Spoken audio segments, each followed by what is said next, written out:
Okay, we're going to go ahead and start. I want to be respectful of everybody's time. I'm John O'Grady, hired by the City of Deltona to go through some processes with different departments, and code enforcement is the first one.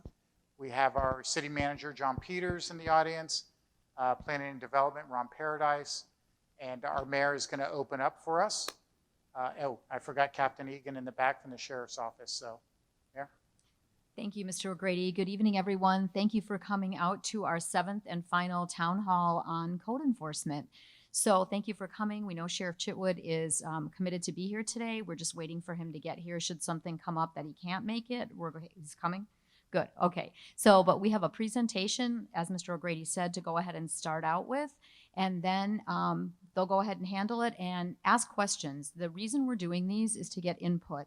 We're getting resident input, what you like, what you don't like, what you would like to see more of. Do you not understand a process? Do you think the process is good or bad? What needs to be changed? Feel free to ask. Come up to the mic when it's question and answer time. And if you're not comfortable doing that, because I totally get sometimes it's hard to come up and ask questions publicly, feel free to talk to Mr. O'Grady or any of our staff members after the meeting, and they'll be happy to address your issues. Okay, thank you. Thank you, Mayor. We're going to start out with a brief presentation, and all the supervisors are going to take a part. They'll come up and introduce themselves, so you get a flavor of your employees. The sheriff is on the way. After the presentation, we're going to take some questions, and what we ask is you keep your questions at the 10,000-foot level. So we understand about your neighbor's parking issue, but afterwards come up and give us the address, and then we'll go out and look and address it. But we will talk about the parking issue or debris issue at your neighbor's house. We don't really want to point out addresses or people in this type of meeting and setting, but afterwards we'll take the address, but we will talk about debris. So I wanted to start out code enforcement. Your city code enforcement compliance with local ordinances is our chief goal. And you're going to hear us say compliance several times. Who is code enforcement? They're your city employees, and as I have found out, a lot of them are city residents. So they're you. One of the things our driving mission is health safety through enforcing the state statutes and the city ordinances that are enacted by your commissioners. And our job is to go out there for health safety issues and address them. And once again, we address them through trying to get compliance. So there's a grace period, and then if there's an issue, these officers are allowed discretion to allow the issue to get resolved before there's any fines or you have to go before the magistrate. Once again, the primary focus is compliance, and this benefits the community. When everybody moved here, they moved here to have a wonderful, beautiful neighborhood, great neighbors, everything that goes in with that. And when we start getting issues, we need to have them addressed. No, we didn't move to an HOA, and we've heard those questions, and there's reasons why people move to an HOA, but there are standards, and the standards are set by your city commission, who you voted in, so it's all of us going forward. And now we're going to go over the history, and I will have Richard do that.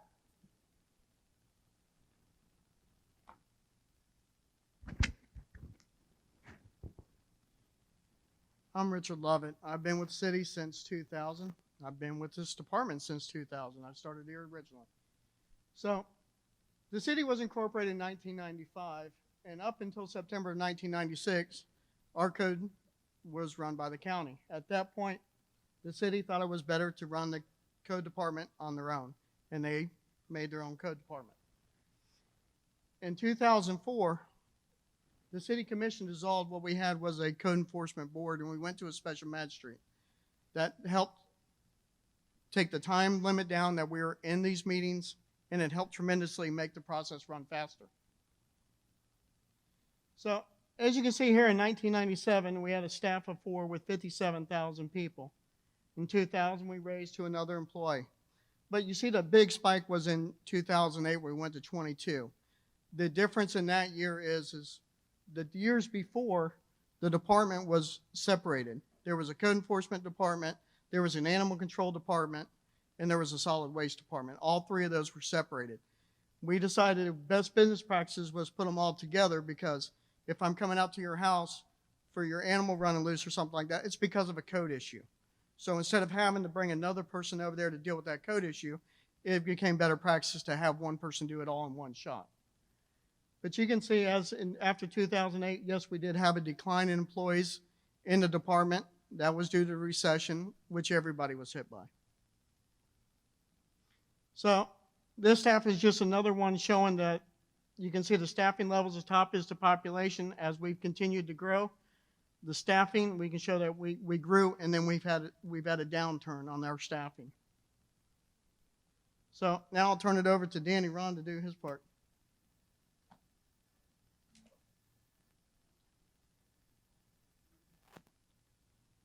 Good evening, everybody.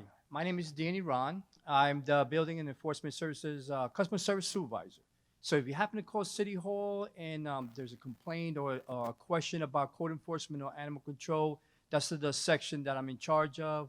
We have a staff of 10 up in the front, and covers permitting, zoning, business tax, animal control, code enforcement, solid waste. Very busy department. It's fast moving, pretty busy. One of the first things I'm going to cover is we have statistics for 2 years, from 2019 and 2020, and these are some of the numbers when it deals with code cases. So you can see some of the top two have gone up from 2019 to 2020. The vehicle violations, which is just not a parking, but it's inoperable vehicles when they're untagged or they don't work, they're junk cars. For the lot maintenance, it's not just the grass. It also covers the debris, the trash, items that are stored outside, which should be within an enclosed structure. Just another graph, same numbers, different way to show you the numbers between 1 year to the next, 2019 to 2020. So far this year, 2021, January 1st, 2021 until mid-March, this is our number. These are the number of cases we've been dealing with. They're not just reactive cases, complaint-driven, or the officer noticing these cases and out there trying to address them. So that's a pretty big number already for 2021.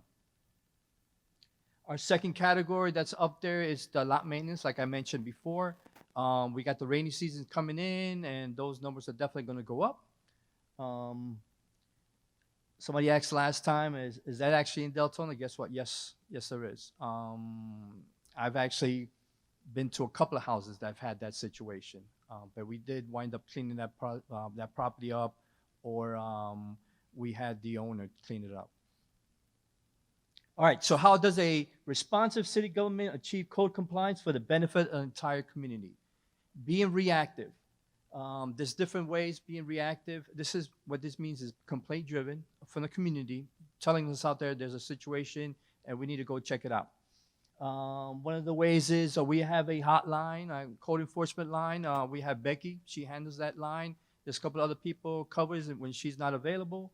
And we'll definitely get back to you if we do miss your call. But that number is 386-878-8700. There is an app for Androids or other phone users. It's My 311 Deltona. We also have a city website, and throughout the website, there's different parts in there that you contact us. It might go to a different department when you send that email, but eventually get rerouted to us so that way we can look at it and see if there is a code violation so we can start addressing that. We also have an email just for code enforcement, and it'scenforcement@deltonafl.gov.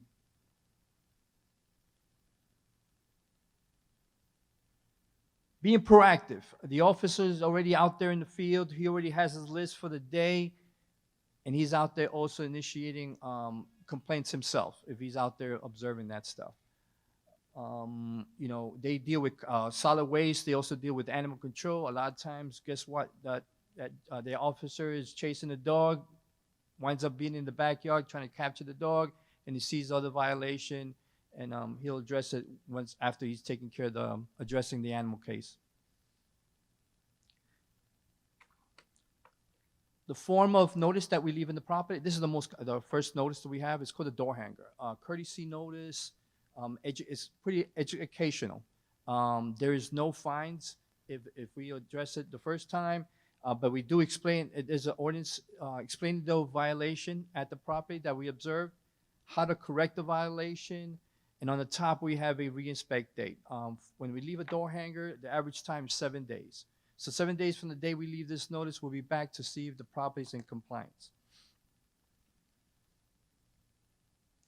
All right, here's my chart here. So if we see a violation, we're gonna leave a door hanger. Speak to hopefully the homeowner or the resident is home, so that way we can explain it in person. It makes it a little bit easier. We have some kind of communication.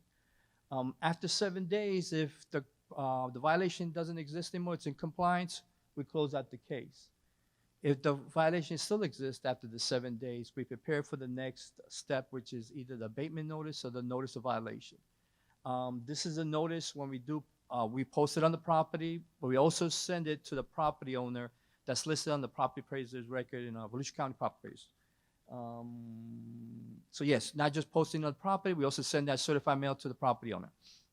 We want to make sure that property owner has been notified that there is a violation. All right, and that notice is 10 days. So we put it out for 10 days now. Like we come back, 10 days, they've cleaned up, they've done their part, great, we close out the case. If the violation still exists after that 10th day, we'll be taking the next step, which is, if you see at the very end, at the bottom, the notice of hearing. The notice of hearing, we're gonna prepare that case to present it in front of a special magistrate. And Ms. Angela Myers is gonna continue the presentation covering the notice of hearing with the special magistrate.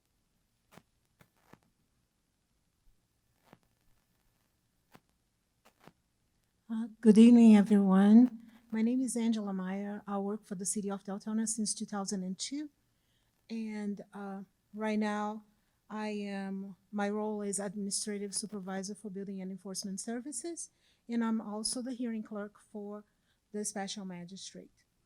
The notice of hearing, as Danny starts explaining, it starts when the code enforcement officer noticed that the corrections were not made after the door hanger, the abatement or the violation, and the notice of hearing is then submitted to the magistrate, and we inform then the property owner that he needs to come over to the special magistrate. The owner is notified by a certified mail at least 10 days prior to the special magistrate hearing.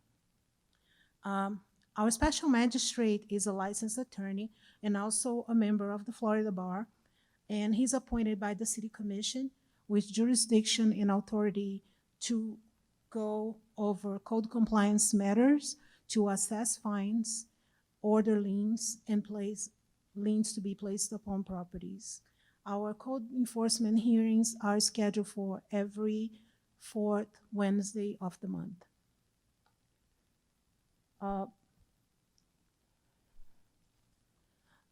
The liens and fines assessed by the special magistrate can go from up to $250 a day and $500 a day if it's a repeated violation. The findings from the special magistrate are taken in consideration the facts, those three facts, that the violation is very serious, or the violator took any action to correct the violations, and the previous history of the property. And if you are scheduled to go to a magistrate hearing, it's very important that you come over or go to the hearing, because he will hear the city facts and your defense of how hard it is for you to fix the issue, and he will give you enough time to come to compliance.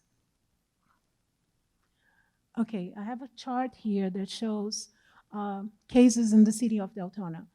2019, we had 8,506 cases that I received for notice of hearing.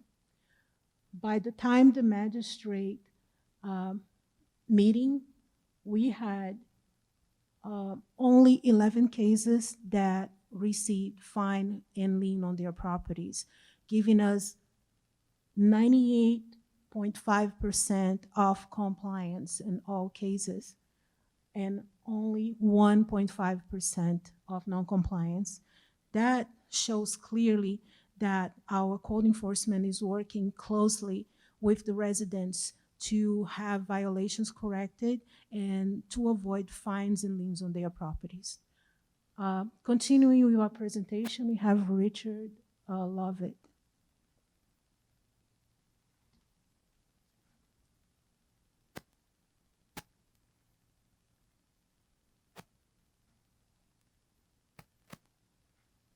So to talk about the future, you got to look at the past. So in 2007, everybody was hit with the recession. So not only the city, residents were hit hard with financial issues caused by the recession of 2007. Foreclosed and vacant properties continue to soar, and code found themselves expanding their roles to try and combat these challenges. So in the future of code enforcement, you can see in 2008, we had 16 officers out in the field. 2020, we have 12 officers out in the field. So that's why your cases have gone down. While the city has had a decrease in the number of officers over the last 12 years, the code department has worked hard to keep the same quality of service to the citizens as we continue to grow. So building relationships and having knowledge of the community's needs is integral to a positive professional code enforcement approach. Code will be able to navigate the needs and wants of the citizens once they properly evaluate the strengths and challenges they are facing. So, code employees and citizens must collaborate on their needs and issues in an area. Citizens working cohesively with code will help the code department create a centric path to help correct the code issues in their area. So, reaching compliance, and we say that we have a strong sense of compliance, and how we do that is not just by the normal ways of we reach out and we try and find people help. We've worked with several different agencies, including some that are not on this list. And I always say, if they are not on this list, please let us know the name and a contact person for that organization. We will reach out to them, see what they have to offer for the citizens, and we'll give that information over to the officers as they're out in the field. So, as we keep stating, is one department, 3 missions. So, by combining the 3 departments, it allows for code personnel to deal with the issues at the property. The city of Deltona is not the only one in the area to adopt this combination. Several cities across the United States are starting to combine their departments to be more efficient for the residents of their city. These are considered best practices across the nation. Code enforcement officers support and enhance quality of life while working to keep aging buildings, homes, and properties from becoming eyesores. So in conclusion, this is your field staff that we have currently employed. Your field staff includes 6 officers that have more than required training for the job, 3 officers that are waiting to take classes due to COVID restriction, and 2 officers that obtained the highest level of accreditation of code enforcement. And now I'll turn it over to Mr. O'Grady to start the questions. So there's 2 slides I want to emphasize. I also want to thank Sheriff Chitwood and welcome any input he has. I think he'll be a good source at connecting the dots between code enforcement and other things that happen around code enforcement.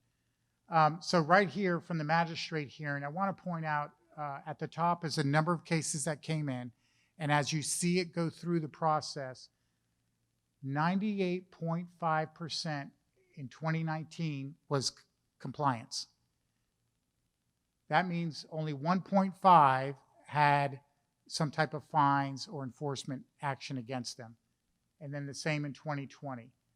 So when it comes down to the number of cases, once again, we go back to compliance. We go the extra mile trying to get compliance. It's not about the enforcement. It's not about the fines.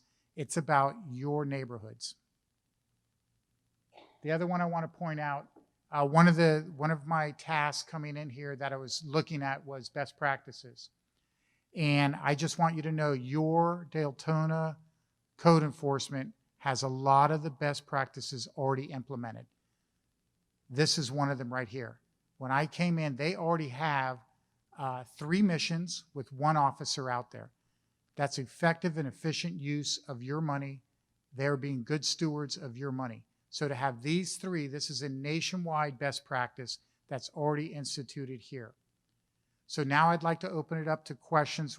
If you could please come up and talk into the mic there. That way it's being recorded and we'll go from there. So any questions? Yes, sir. You know I'm going to have several. May as well just sit up here. One thing that I just heard that really disturbed me, and I've been to, almost all these meetings, and it's the first time that I've heard this said, was this example that was used. If they're out chasing a dog, a loose dog, and they chase the dog into a backyard, and they find a violation in the backyard, then we'll deal with that violation after we deal with the dog. Okay, number one, if you read the doctrine of exigent circumstance, chasing a dog into a yard does not fit into that. Anything that you found as a result of chasing a dog into a yard would be fruit of the poisonous tree. How could you possibly violate someone when you weren't supposed to be there to begin with? We all know that the only way you're going to look into somebody else's backyard is from a neighbor if they allow you. So that right there is very disturbing, that you're going to violate somebody based on what you may find in their backyard when you're violating the Fourth Amendment by being in their backyard to begin with. Can you address that? So was that you, Ron? Okay, go ahead. I think I can speak loud enough. Now, me making sure the community is safe, chasing the dog, keeping that, trying to get the dog contained properly. I'm where I'm supposed to be. If I see a violation at that location, I don't see why I cannot address. Are you familiar with the doctrine of exigent circumstance? No. There's only one way that government actors can come onto a property short of a warrant like that, and that is the doctrine of exigent circumstance. Are you familiar with it? No. Okay, you might want to become familiar with it, because that does not, chasing a dog into a yard is not part of the doctrine of exigent circumstance. These doctrines come from the Supreme Court, from very particular cases that they have. And I'm not going to ask as many questions tonight. I do want to ask you, task number 2 from your contract, review and recommend opportunities for rebranding of code enforcement. This can run the gamut from name change, uniforms, and communication style. This has not really been something that you've been bringing up at these meetings, So where are you on that, on the rebranding? Right, so internally we're working on that, but we have been getting some great suggestions from the community. You were at the last meeting. Rebranding did come up, uniforms did come up, the trucks did come up. So we are listening. We're on a listening tour, town hall meetings, and rebranding is in the process. We just had a budget meeting today, so you will see some physical changes in the code enforcement. So yes, thank you for that. Okay, and lastly, again, I'm just going to ask one more time, and I've asked this at every meeting and still have not gotten an answer. With regards to parking and this whole thing of you can't park your car beside your driveway, again, I'm going to ask with particularity, what is the governmental interest in that? When it comes to health and safety, because we all know, again, this is law that is much bigger than an ordinance. You have to have a governmental interest in order for that ordinance to even be lawful.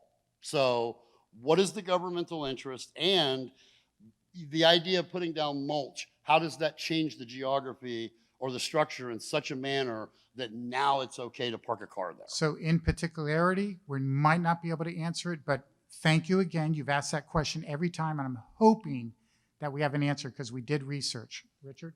So it's the difference when parking on the grass compared to parking on the mulch. It's a fire safety issue. When you're parking on the grass, catalytic converters, because the grass grows up, can touch the catalytic converters and cause a fire.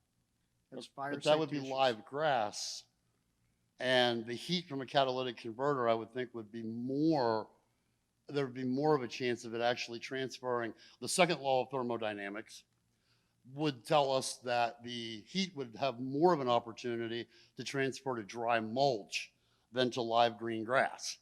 So we did the So I think that research. scientifically we can prove that that's nonsense. And what I would like to ask is, because really, and you know, we've got the mayor here, I've said this to all the commissioners that I've spoken with, perhaps maybe this ordinance, it's time to suspend it until we can actually look deeper into whether there truly is a governmental interest. Thank you. So, Any other questions? Yes. The sheriff, yes. Sir, you have a microphone. Please jump in anytime. I stood up there, so I don't need Yes. to talk about code enforcement.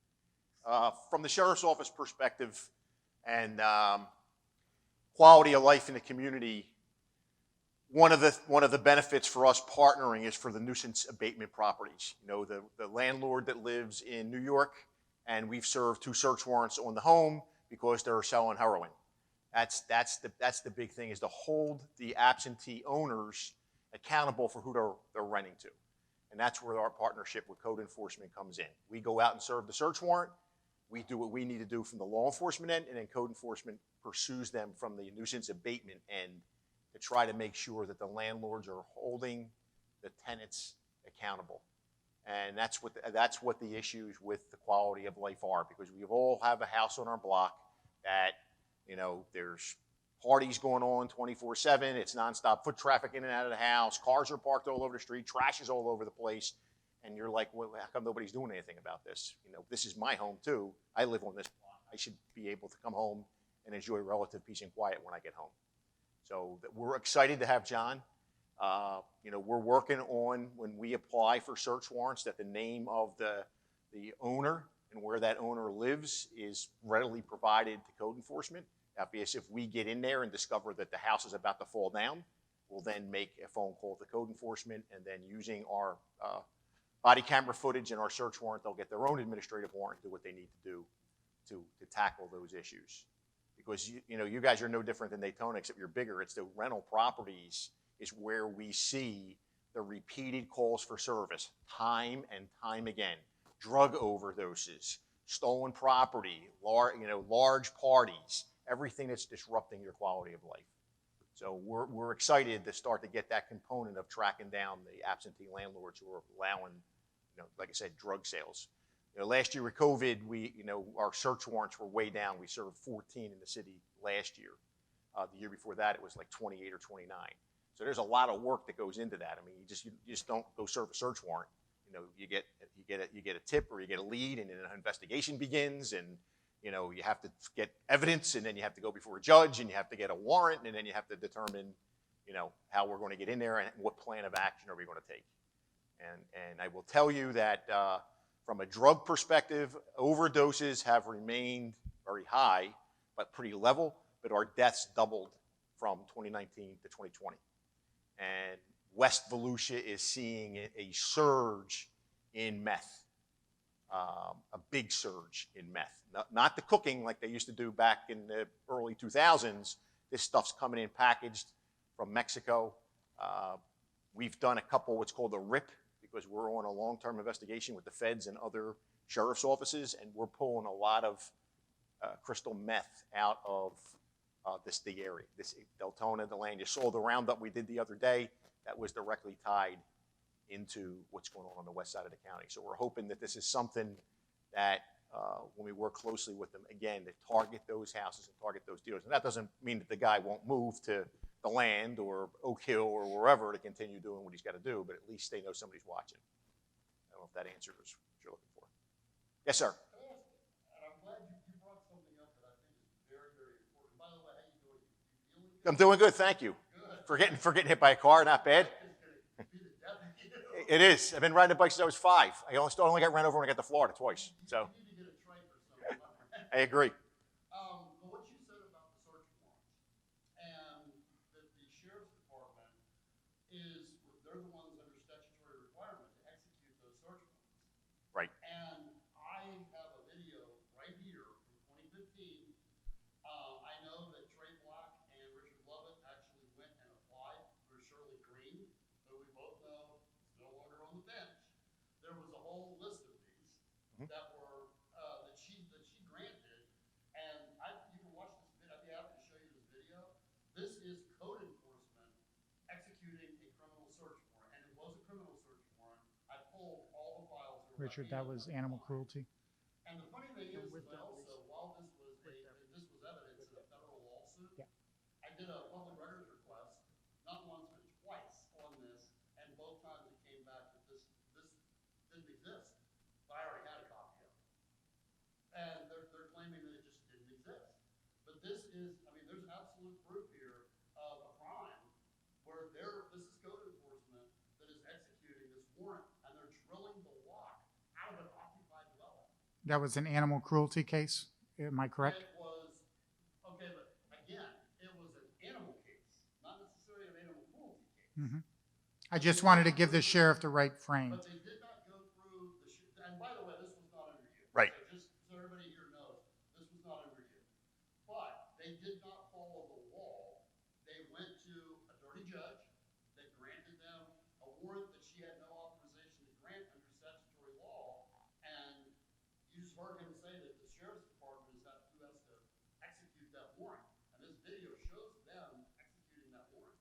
Well, in all fairness, I don't know what happened there, but I can tell you in my time in narcotics, I've had judges sign multiple search warrants when I was in narcotics in Philadelphia, and then the judge got indicted for all kind of crimes. That doesn't mean I did anything wrong. That means the judge, who knows better, reviewed it and did something wrong.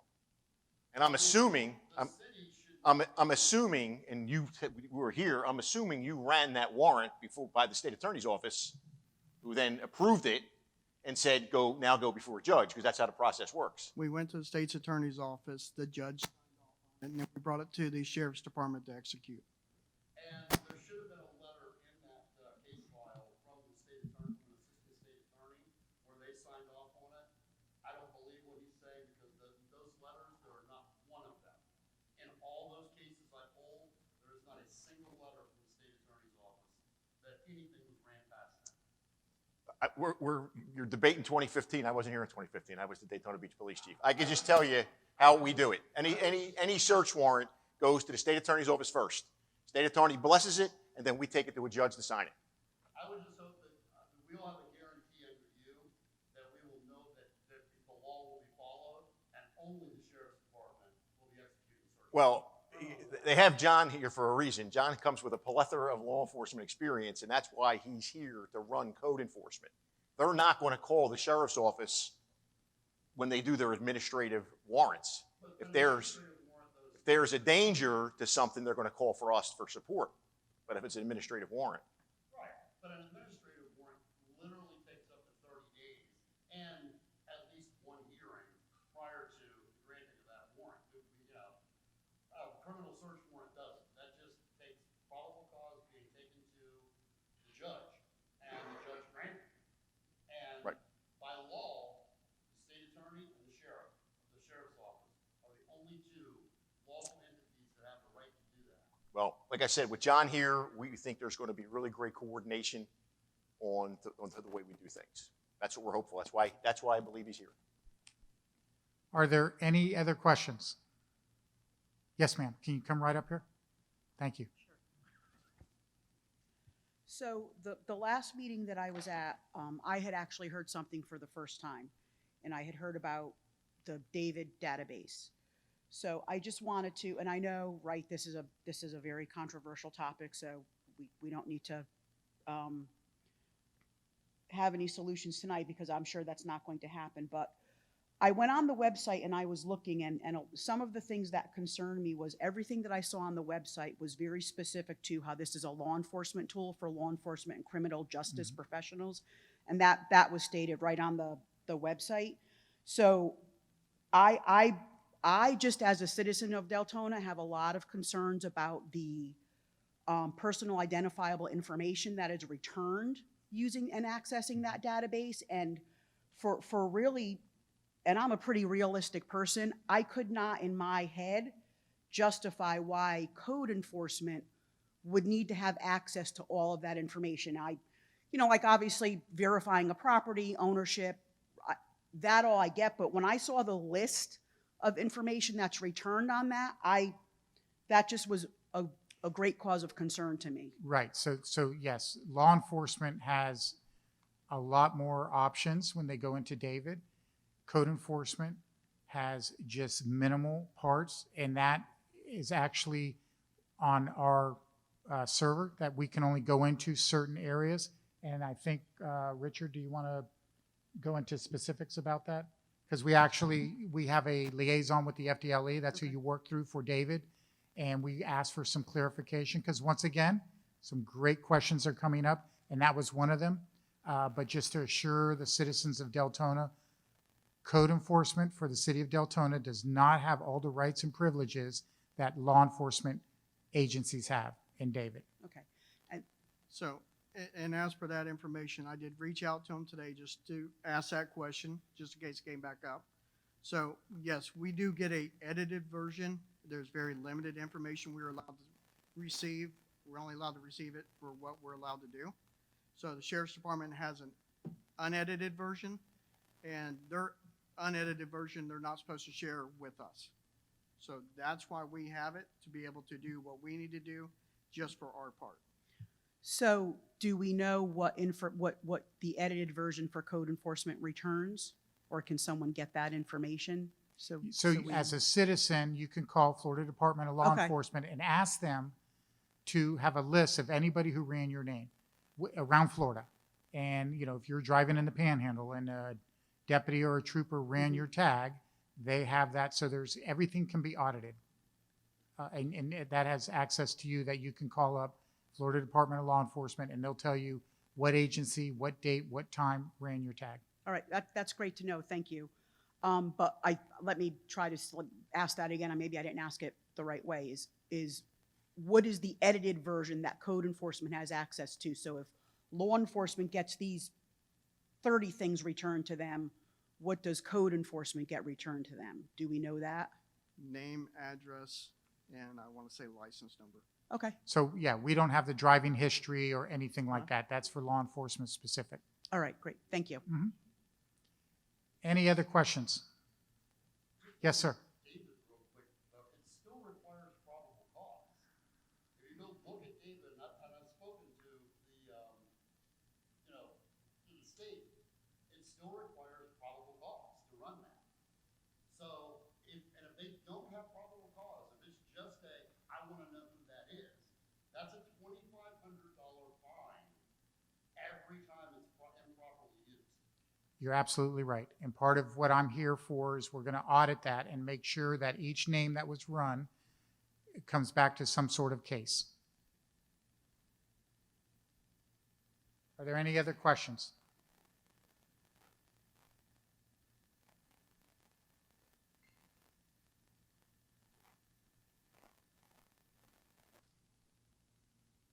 Yeah, when's the attitude actually going to change? The true attitude of code enforcement. I've been here 30 years. In the first 5 years, I got 92 code enforcements against me. I wonder if it's because I spoke out back then against John Mayer. Now, since I've been speaking out the last 6 years, I haven't had but one. It's funny how that works. But that one, the guy had an attitude. He came up with an attitude. He would have gotten a lot more from me if he didn't have an attitude. So what I'm suggesting, and I suggest it really strongly, is that every officer goes through at least twice a year how to treat people. What I consider human-to-human contact, not what I consider radio-to-human contact. Human-to-human contact. something Deltona has lacked for 25 years. Now, that being said, I'd also like to touch on one other thing, the dress. There for a while, we saw code enforcement come out in what I would consider a police chief's uniform, where he had a bulletproof vest on. It looked like he was going to carry a gun into my house.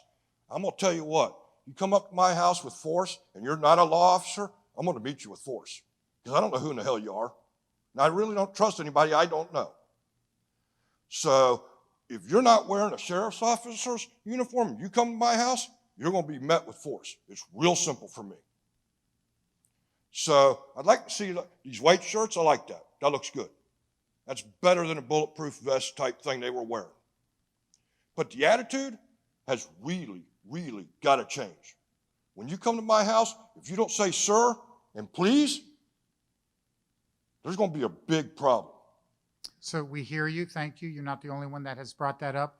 Part of the rebranding is orienting toward community service and how you communicate. And you're right. They are all going through communication classes because they all work for the city residents and they need to understand that. And they do. For the most part, they do. I'm sorry that you got one gentleman that came up that had an Oh, I've had more than one. Okay. Trust me. All right. Over the years, I've had more than one. We're in the process And of changing when you come that. up and tell me I got numbers on my house that are supposed to be 6 inches and you measure them, they're 5 and 15/16, and you're going to write me a violation, that's an issue. That means you're just nitpicking for the mayor that used to be here. When you come up and tell me I got a 12-inch flower in my flower bed, that's an issue. That's just what I consider y'all going out of your way to be a problem because I speak out. When I have that kind of a problem, it leads to other issues. And trust me, I always met them head on. People don't like that. Y'all have a good night now. Thank you. Any other questions? Yes, sir. Now, because of something he said, I do have one more question. Can you come up to the mic, please? Sure. Thank you. You make me walk tonight instead of making somebody else walk to me. I need the exercise. Yeah, regarding the uniforms, when they were running around looking like SWAT, like they wanted to be, want to be paramilitary. And I'm going to ask this question because I cannot personally say that I've seen it, but I've had other people tell me, are they carrying tasers?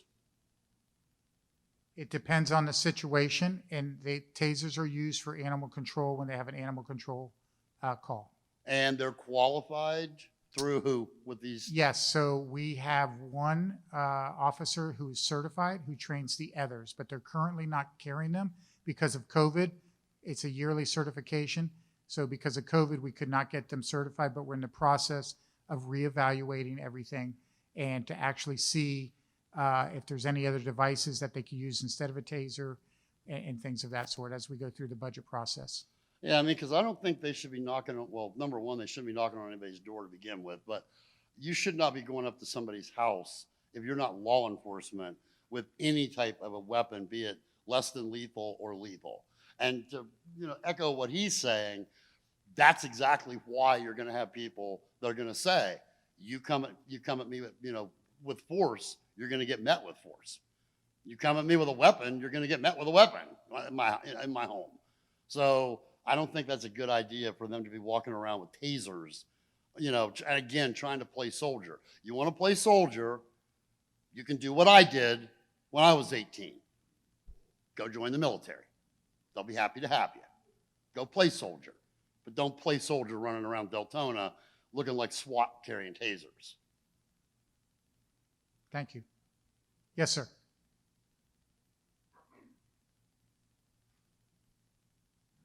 All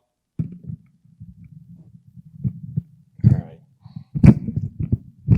I came to many of these, and I've watched several of them on TV. And I've worked with these people up here for over 17 and a half years. And there isn't one of them that I think would intentionally take something out on a citizen here. And people just get up here and beat the crap out of them for no reason at all. I'm sure somebody has a bad day. It happens. I'm sure you can talk to Sheriff Chitwood back there. I'm sure he has officers that have a bad day. And as far as going to the military, there's a lot of us that have been. Hoorah. So we understand how that goes. They understand how it goes. And to sit here and pick them apart, the things that they end up over the years have not been their choice. They're supervisors and officers, and they have people over them who make those decisions. They go to the commission and get money allocated for things, okay? So to throw that, what they wear out there is crazy. They were given that for a reason. Somebody thought it was a good idea. If anybody thinks that the city attorney didn't vet that, or they didn't talk to the sheriff before they did something that might be on a borderline, that's just crazy. I mean, that's just a lawsuit. And none of these guys and ladies that are in this profession want to get sued. They just want to do the best they can for the citizens. And that's why I came to the last one, because I listened to it all. They went over and over and over again. And the thing that bothers me more than anything of this whole thing is, look at the crowd, okay? How many people we have in this city? 94,000, 100,000, depending on who gets up to the mic on a particular day. I don't see that here. I don't see that representation here. If you take, I think it's 15 per person, gets to know beyond the one person, they'll tell 15 more people to know. That's only 150, with most of the people that show up 10 out of 94,000 plus. So these guys can't and ladies can't be doing that bad a job, or this place would be packed. Every single one of these town hall would be packed, but it's not. And instead of working together and talking about it, there's certain people like to get up here and bash these people as opposed to sitting down and have a discussion. And I know, John, that's why you're here, okay? Because it's been the same way my 17 and a half years before I left and retired on 2/11. And just to add to Richard's thing on the grass, that's been that way for 17 and a half years. And that came from the fire department. It wasn't something we pulled out of our hat. Fire department did the research, and the difference between mulch and grass is that mulch is at grade level. Grass can grow to be 2 feet high if people don't mow the lawn. And there's been incidents of troopers that park along the road to watch the highways. And I used to have an inspector who had to stop, tell the trooper he had a fire under his car, and it was started on the catalytic converter. He didn't even know it. So if you don't put those out, you start the car on fire. If it explodes, you get a house that gets involved in that. So the whole point of that is health, safety, welfare of the public and the people who come to sit, not just the citizens, but people who visit. And that's what all of these people put first. Thank you. Thank you. Any other questions? Mayor? So I want to thank everybody for your great input. We will be meeting, taking all the suggestions and running them up to the city manager, and who will present them to the commission. Thank you, Mr. O'Grady. Thank you, staff that came, and thank you, Sheriff Chitwood, for coming out tonight. I think that it's a very productive meeting. Thank you all for coming. And again, if you have any questions that you would like to ask any of our staff members, Mr. O'Grady, please feel free to do so. I think the one thing with Sheriff Chitwood brought today, he brought the correlation between crime and blight and problematic houses that we all have in our neighborhoods. And thank you, Sheriff, for bringing that up, because it's a concern that comes up. Those are a lot of the complaints that we as commissioners and as the mayor hear about the same houses over and over, and what's being done about it. And now the collaboration between code enforcement and the sheriff's department solidifies that the city is looking forward to continuing to work together and to make some sort of a dent in the issues that we have that blight and crime go together. So thank you, Sheriff Chitwood. Thank you, everyone, for coming out. And we appreciate your input with the city, and I hope that you also consider attending our strategic planning event this Saturday at City Hall and be part of that.